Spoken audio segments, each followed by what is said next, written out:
നിങ്ങൾ sovereign gold bond എന്ന് കേട്ടിട്ടുണ്ടോ? 2015 ഇന്ത്യയുടെ റിസർവ് ബാങ്ക് പുറത്തിറക്കിയ ഗോൾഡ് റിസർവിലേക്ക് സ്വീകരിക്കുന്ന ഒരുതരം ബോണ്ടാണിത്. 2016 ബോണ്ട് സ്വീകരിച്ചിരുന്നു. 8 വർഷമാണ് ഇതിന്റെ കാലാവധിയുള്ളത്. ഇന്നിപ്പോൾ 8 വർഷം കാലാവധി കഴിഞ്ഞ് ബോണ്ട് റെഡീം ചെയ്യാനുള്ള സമയമായിരിക്കുന്നു. അതായത് അന്ന് ഇൻവെസ്റ്റ് ചെയ്തവർക്ക് 2.75% പലിശ നിരക്കിലാണത് തിരിച്ചു കൊടുക്കേണ്ടത്. മാത്രമല്ല, റെഡീം ചെയ്യുന്ന സമയത്തുള്ള ഗോൾഡിന്റെ വില അനുസരിച്ചാണ് ഫൈനൽ എമൗണ്ട് സെറ്റിൽ ചെയ്യുന്നത്. പക്ഷേ കാശ് കൊടുക്കേണ്ട സമയത്താണ് നിർമ്മല സീതാരാമൻ ജിയുടെ ഒരു സർജിക്കൽ സ്ട്രൈക്ക്.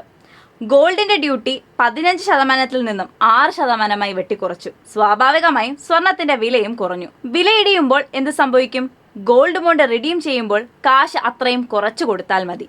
അതുകൂടാതെ ഇനിയിപ്പോൾ ഈ ബോണ്ട് നിർത്താൻ പോകുന്നുവെന്നാണ് മണി കൺട്രോൾ റിപ്പോർട്ട് ചെയ്യുന്നത്. ഇതിലിപ്പോൾ ഇൻവെസ്റ്റ് ചെയ്തവരാരായി? അല്ലേലും സാധാരണക്കാർക്ക് ഗുണമുള്ളതെല്ലാം വെട്ടിക്കുറച്ച് ഇല്ലാതാക്കുക എന്നതാണല്ലോ ജിയുടെ പ്ലാൻ.